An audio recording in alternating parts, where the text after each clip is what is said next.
चुनाव में इम्तियाज जलील भी कैंडिडेट रहेंगे। इस चुनाव में इंशाअल्लाह ताला इम्तियाज जलील के साथ मुफ्ती इस्माइल रहेंगे, फारूक शाह रहेंगे और हमारे शोलापुर के फारूक साहब भी रहेंगे और हमारे मुंबई के सदर रईस लश्करिया रहेंगे।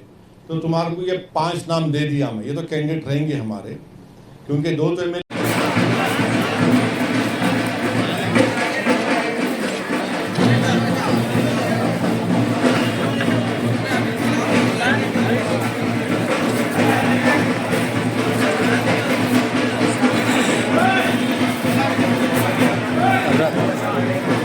ऐसा ऐसी पकड़ा है। मैं चलो आप चलो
शहर के आमदार डॉक्टर फारूक शाह साहब के चहेते मैं आज बहुत खुश हूँ कि असुद्दीन ओवैसी साहब ने हमारे धुलिया शहर विधानसभा के लिए हमारे कार्य सम्राट आमदार डॉक्टर फारूक शाह साहब का फिर से एक बार यहाँ पर आमदार के लिए नाम घोषित।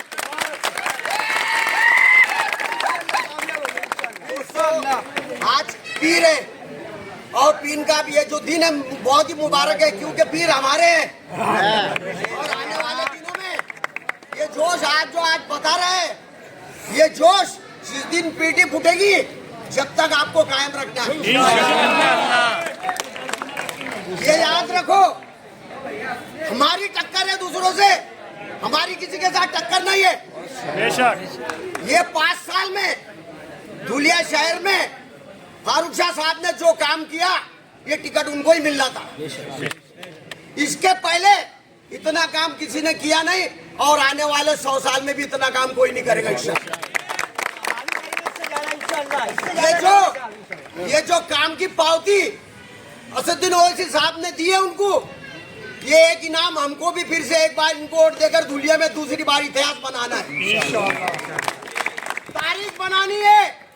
याद रखना, ये हमारे जितने भी मुखालिफ जो भी खड़े रहेगा उसको इतनी दहशत होनी चाहिए कि वो जागेगा और सोएगा तो हर वक्त हमारे आमदार साहब का जिक्र उसके आंखों के सामने रहेगा। आज जिस तरह से आपने उनका इस्तकबाल किया, जिस तरह से आपने यहाँ पर एक दूसरे को पेड़े भराए, जिस तरह से फुलगोशी दे के आमदार साहब का यहाँ पर सत्कार किया, ये जोश आपको आने वाले विधानसभा के इलेक्शन के तक, जब तक उसकी वोटिंग होगी, जब तक इसकी काउंटिंग होगी, बरकरार रखना है और आमदार साहब को फिर से एक बार एक चुन के भेजना है विधानसभा में और एक वोट का हमारे इनाम देना उनको।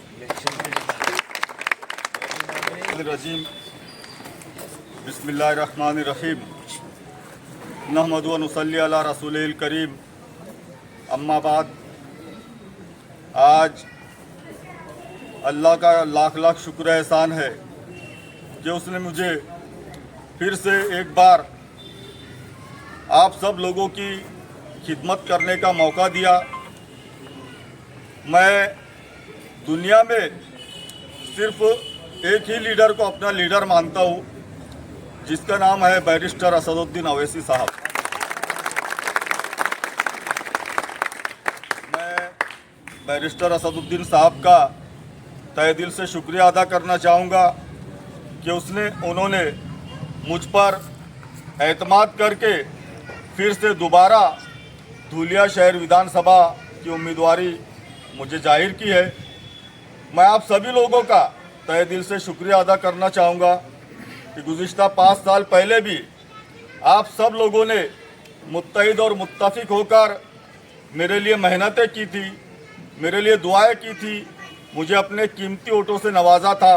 उसकी बिना पर अल्लाह पाक ने मुझे आमदार कहकर चुनकर दिया और मैं आज इस बात से बहुत खुश हूँ कि अल्लाह का शुक्र है, आप लोगों ने जो मुझ पर भरोसा किया था, मैंने आपके एक एक वोट का हक अदा करने में अल्लाह का शुक्र कामयाब रहा हूँ। और आज उसी की ये जो पावती है कि बैरिस्टर असदुद्दीन साहब ने जब जायज़ा लिया और उन्होंने देखा कि आमदार फारूक शाह साहब ने पूरी मेहनत और पूरी ईमानदारी के साथ अपने हक को अदा किया, इस बिना पर उन्होंने खुश होकर मुझे एक बार फिर से धुलिया शहर विधानसभा की उम्मीदवारी दी है। मैं असद साहब का शुक्रिया अदा करूंगा और आप सब लोगों का शुक्रिया अदा करते हुए आप लोगों को ये यकीन दिलाना चाहूँगा कि पिछले टाइम में जिस तरह से मैंने आप लोगों की खिदमत की, इंशाअल्लाह ताला इससे बढ़कर अपनी कौम, अपने समाज और अपने शहर के तरक्याती फलाही कामों को मैं अंजाम दूंगा। इतना कहता हूँ और अपनी बात को ख़त्म करता हूँ। व आखिरु दावाना अनिल हम्दुलिल्लाह रब्बिल आमदार साहब तुम आगे बढ़ो, हम तुम्हारे साथ हैं, हम तुम्हारे साथ हैं। आमदार साहब तुम आगे बढ़ो, हम तुम्हारे साथ हैं। नकारा खलका खुदा होती है। ये जो आवाम यहाँ पर जमी है और आवाम जिस तरह से उनका ताउन कर रही है और जिस तरह से उत्साह दिखा रही है, आने वाले दिनों में इंशाल्लाह जीत हमारी होंगी, सुम्मा इंशाअल्लाह हमारी होंगी। इत्तेहादुल मुस्लिमीन की टीम धुलिया शहर के तमाम नौजवान और धुलिया शहर वासियों की जानिब से हम धुलिया शहर के हदील अजीज़ आमदार आली जनाब डॉक्टर फारूक शाह साहब को दिल की अमी गहराइयों से मुबारकबाद भी पेश करते और मुबारकबाद देते कि अल्लाह रब्बुल इज़्ज़त ने उन्हें दोबारा उम्मीदवार बनाकर दोबारा फतेहयाब बनाने का फैसला किया। अज़ीज़ान मिल्लत इस्लामिया, आप देखते अल्हम्दुलिल्लाह धुलिया शहर के हदील अजीज़ आमदार आली जनाब डॉक्टर फारूक शाह साहब धुलिया शहर वासियों की उम्मीदों के जितनी उनकी उम्मीदें थे उससे ज़्यादा आमदार साहब उनकी उम्मीदों पर खरे उतरे और आमदार साहब ने हर समाज, हर तबका, हर लोगों को लेकर काम किया। मगर आज शहर के जो हालात है, उस शहर के हालात को देखकर कोई शायर कहता है कि जवानी हुस्न में खाने लबो रुखसार बिकते हैं, कि जवानी हुस्न में खाने लबो रुखसार बिकते हैं, हया के आईने भी अब सरे बाजार बिकते हैं।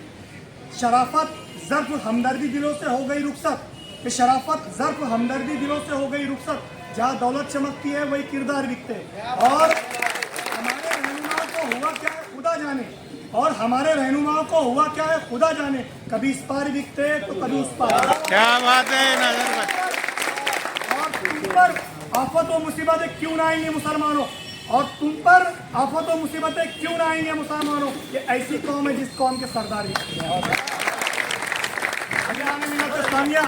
आपने देखा इलेक्शन जाते थे मगर हमारे वोटों की और हमारी मौजूदगी की ना कोई अहमियत थी, ना कोई हमारा रुतबा था, ना कोई हमारा वक़ार था। मगर अल्हम्दुलिल्लाह जब पिछले वक्त में आमदार साहब ने उम्मीदवारी की, अल्लाह रब्बुल इज़्ज़त ने उनको फतेहयाब किया, उस वक्त से हमारी वोटों की कीमत बढ़ी, हमारी मौजूदगी की कीमत बढ़ी और हमारी शनाख्त के अंदर हिफाजत हुई। अल्हम्दुलिल्लाह आज आमदार साहब को हम इस बात की यकीन दहानी दिलाते हैं कि हम आमदार साहब के लिए दिन रात एक मेहनत करेंगे और इंशाअल्लाह ताला हम आमदार साहब को दोबारा फतेहयाब करवाएंगे इंशाअल्लाह। इससे पहले आपने देखा कि कुछ न कुछ वक्त से यूथ टीम, फादर बॉडी की टीम और हमारे जो जिम्मेदार थे वो शहर के अंदर मेहनत कर रहे थे और कुछ चीज़ों के ऊपर काम कर रहे थे। मैं आपको बताना चाहूँगा कि जिस तरीके से जो वोटिंग कैंपिंग शुरू हुई उसके अंदर अल्हम्दुलिल्लाह एमआईएम के नौजवानों ने हिस्सा लिया और शाम में सब 4 बजे से रात में 11 बजे तक लोगों के घर पर गए, वोटिंग बढ़ाने का काम किया, जिसकी वोट डिलीट हुई थी उसको बढ़ाने का काम किया। उसके बाद में जो एफएलडी और आरएलडी वाले जो कार्ड डिलीट हुए थे, जिनका मोबाइल नंबर लिंक नहीं था, जिनका नाम यादियों में नहीं मिलता था, उसको लिंक करने का काम किया। उसके बाद में जब लोकसभा का इंतखाबात हुआ, उसके बाद में जो लीड देखी गई, वो लीड को देखते हुए शरपसंदों ने और बीजेपी के ये लीडरों ने मुसलमान वोटों के ऊपर हरकत ली और मुसलमान डिलीट करने का मनसूबाबंद तरीके से तैयार किया। मगर उसके ऊपर मजलिस इत्तेहादुल मुस्लिमीन की टीम ने फौरी तौर के ऊपर जिलाधिकारी साहब से, तहसीलदार साहब से, निवडणूक अधिकारी से रब्ता किया और वो चीज़ों के ऊपर कार्रवाई करते हुए वो चीज़ों को रोका। उसके बाद में हमारे जिम्मेदारों ने तमाम बरादरी के तमाम तबकात के मेड़ावे शुरू किए। अल्हम्दुलिल्लाह बहुत सारे हुए और कुछ बाकी है, वो इंशाल्लाह कुछ वक्त के अंदर जैसा तय करेंगे साहब, वो चीज़ें आगे तय की जाएंगी। उसके बाद में साहब हमारे आपसे गुजारिश है कि आने वाले वक्त के अंदर एक मेड़ावे की तारीख दी जाए, जिसके अंदर हज़ारों नौजवान प्रवेश करना चाहते हैं और जो हमारी father body, youth body, student wing, महिला विंग, इसमें जितने पद खाली है ये तमाम पद को भरा जाए।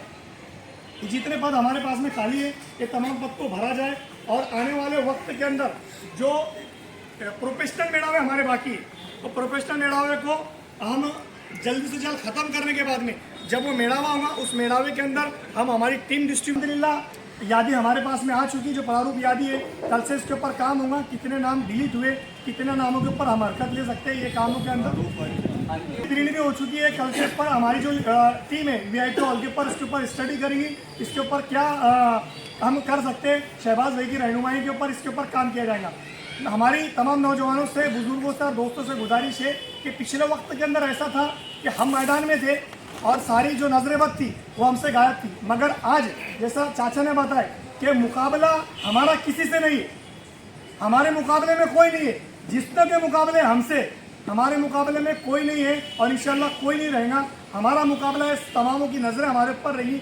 हम चाहते हैं कि डिसिप्लिन से और 100% नियोजन से अगर काम होगा तो इंशाल्लाह तबारक व तआला कामयाबी हमारा मुकद्दर होगी।